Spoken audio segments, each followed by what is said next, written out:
Tuhan Allahku, tak ternilai bagiku. Ku jadikan peganganku di tiap langkah hidupku. Kalau bukan firman Tuhan, dasar iman umatmu, apakah dasar yang kuat selain firman Tuhanku? Asini roha madihamu doho dame nasia debata amata doho sian anakna Tuhan Yesus Kristus Tuhattai.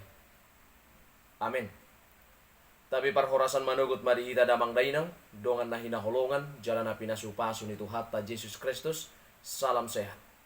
Saudara yang kekasih dan yang diberkati oleh Tuhan kita Yesus Kristus, firman Tuhan yang menyapa kita di pagi hari yang indah ini, tertulis dalam 2 Korintus 4 ayat yang ke-6, demikian kebenaran firman. Sebab Allah yang telah berfirman, dari dalam gelap akan terbit terang. Ia juga yang membuat terangnya bercahaya di dalam hati kita, supaya kita beroleh terang dari pengetahuan tentang kemuliaan Allah yang tampak pada wajah Kristus. Demikian kebenaran firman. Saudara-saudaraku yang diberkati dan yang dicintai oleh Tuhan kita Yesus Kristus, dunia akan terus mengalami perubahan seiring dengan cara berpikir manusia. Perubahan itu akan membawa dampak bagi kehidupan manusia, menjadi kebaikan atau keburukan. Muatan perubahan itu layaknya membawa kebaikan, misalnya perkembangan teknologi. Tetapi manusia dapat saja menyalahgunakannya sehingga memberikan dampak yang buruk. Jika muatan zaman itu buruk, maka manusia akan makin menderita. Bila zaman itu menawarkan kebaikan, tetapi manusia menyalahgunakan, itu pun akan membawa penderitaan bagi manusia. Manusia memang tidak bisa menghempang perubahan zaman. Tetapi setiap orang harus memiliki sikap kritis atas perubahan. Jika sikap kritis tidak muncul dalam memandang sebuah situasi, maka manusia akan jatuh pada kesusahan. Saudara yang kekasih, Paulus telah menerima Injil, dan itu sungguh-sungguh mengubah hidupnya. Bukan hanya menerima saja, tetapi Paulus juga diberi tugas untuk memberitakan Injil tersebut. Dengan baik Paulus menyebutkan Injil adalah kekuatan Allah yang menyelamatkan setiap orang percaya, Roma 1 ayat yang ke-16. Injil adalah terang yang membuka hati manusia untuk mengetahui dan melakukan kasih, kebenaran, dan keadilan. Injil itu memampukan dan menuntun Paulus untuk melawan godaan dunia. Injil atau terang adalah benteng pertahananku. Injil itu jugalah yang menjadi dasar utama digunakan Paulus untuk mengkritisi kehidupan di Korintus. Jemaat di Korintus sudah mendengar Injil itu, tetapi hati mereka tertutup untuk kebenaran. Hati mereka lebih condong pada ilah zaman, yaitu segala yang tren, memberi kenikmatan sementara, serta memiliki nilai-nilai dunia.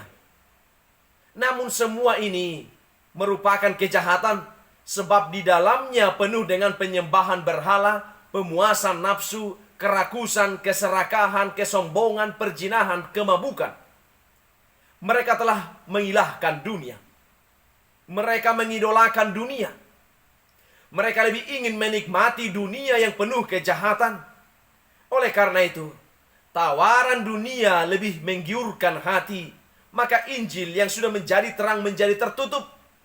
Berdasarkan terang Injil Tuhan, maka orang-orang yang demikian akan menuju kebinasaan. Dalam memberitakan Injil, Paulus telah memposisikan dirinya sebagai seorang hamba. Orang yang telah menerima Injil adalah orang yang bersedia menerima dirinya sebagai hamba, bukan memperbudak diri. Dengan demikian pula ia dapat menyangkal diri yang disebut memikul salib, rela dirinya dihina dunia, ia siap dideritakan. Saudaraku yang kekasih, tujuan utama pemberitaan Injil yang dilakukan adalah supaya orang menjadi percaya kepada Tuhan, menerima terang yang daripada Kristus. Kalaupun ia menyebut dirinya dalam memberitakan Injil, itu hanyalah kesaksian. Orang yang telah hidup di dalam Injil itulah, maka pada wajahnya atau dalam hidupnya terpancar kemuliaan Allah. Orang yang telah atau yang hidup di dalam Injil itulah, maka pada wajahnya, maka pada hidupnya terpancar kemuliaan Allah. Kristus telah mengemban amanat Allah. Kristus telah memberlakukan kasih dan kebenaran dalam hidupnya. Kristus telah menyangkal diri kemanusiaannya. Kristus rela menerima hinaan orang banyak. Kristus rela menerima pukulan orang banyak. Pada akhirnya, Kristus mengampuni setiap dosa manusia.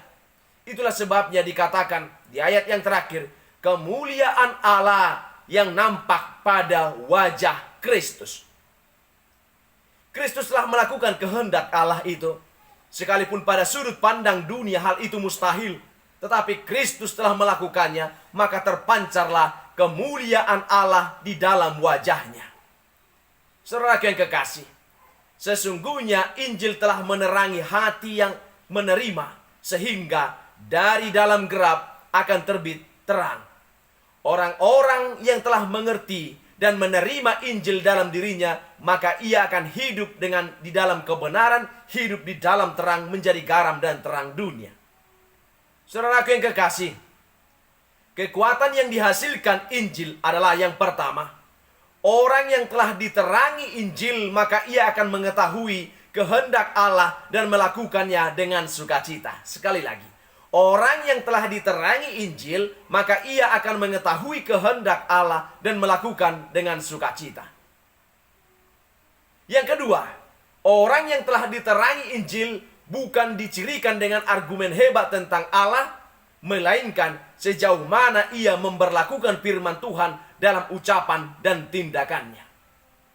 Orang yang telah diterangi Injil bukan dicirikan dengan argumen hebat tentang Alkitab atau tentang Allah, melainkan sejauh mana ia memberlakukan firman Tuhan dalam ucapan dan tindakannya.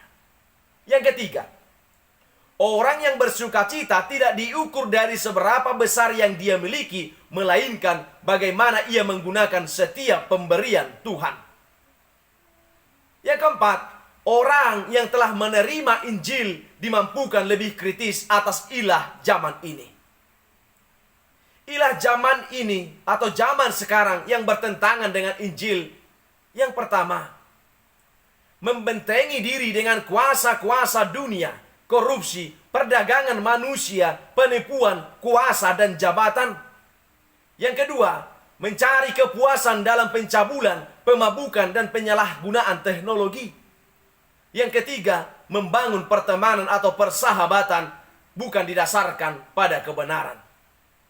Dan juga di tengah-tengah gereja, pengelolaan gereja, pengetahuan sekuler yang mewarnai gereja, mestinya ajaran Kristus yang mewarnai. Tetapi zaman sekarang sudah banyak dari gereja-gereja pengetahuan sekuler yang mewarnai gereja. Gereja tidak harus memakai teori atau taktik dunia ini. Banyak yang sedap bagi dunia, tetapi tidak selalu tepat bagi gereja. Jangan sampai gereja digarami oleh dunia, tetapi gerejalah yang harus menggarami dan menerangi dunia. Oleh sebab itu, jangan paksakan pengetahuan sekuler berada di dalam gereja. Jangan gereja sampai kehilangan roh Tuhan karena mengejar standar dunia ini. Dunia bisnis pasti mengejar keuntungan materi, tetapi gereja harus mengutamakan pelayanan dan kemuliaan Tuhan. Ada orang yang tampaknya rohani tetapi arahnya juga adalah dunia. Orang berdoa arahnya dunia. Ini juga yang disebut pikiran yang sudah dibutakan oleh dunia. Seharusnya Injil atau berdoa, beribadah dan bersaat teduh bertujuan agar kita dikuatkan menjalani hidup ini dengan benar. Selanjutnya, jikalau apa yang kita minta atau kita peroleh harus kita gunakan untuk kemuliaan Allah. Karena itu, doa bukan sekedar kita memperoleh dunia ini atau apa yang kita cari, tetapi yang utama kita dikuatkan dengan segala hidup yang kita jalani. Ketika Injil telah menerangi hati manusia, maka segala sesuatu dirasakan dengan sukacita. Ketika Injil telah menerangi hati manusia, maka segala sesuatu dirasakan dengan sukacita. Orang yang mengalami sukacita dari Kristus akan dimampukan melakukan kehendak Allah. Orang yang melakukan kehendak Allah itu, maka di wajahnya terpancar kemuliaan Allah Bapa. Saudaraku, Tuhan memberkati saudara dengan melimpahkan segala kebaikan dalam hidup saudara. Tuhan Yesus memberkati. Amin. Mari kita bersama berdoa di dalam doa Bapa kami. Bapa kami yang di sorga, dikuduskanlah namamu. Datanglah kerajaan-Mu. Jadilah kehendak-Mu di bumi seperti di sorga. Berikanlah kami pada hari ini makanan kami yang secukupnya. Dan ampunilah kami akan kesalahan kami, seperti kami juga telah mengampuni orang yang bersalah kepada kami. Dan janganlah membawa kami ke dalam pencobaan, tetapi lepaskanlah kami daripada yang jahat. Karena Engkaulah yang punya kerajaan, dan kuasa, dan kemuliaan sampai selama-lamanya. Amin. Anugerah dari Tuhan kita Yesus Kristus, kasih setia dari Allah Bapa, dan persekutuan dengan Roh Kudus, itulah yang menyertai kamu kini dan sampai selama-lamanya. Amin.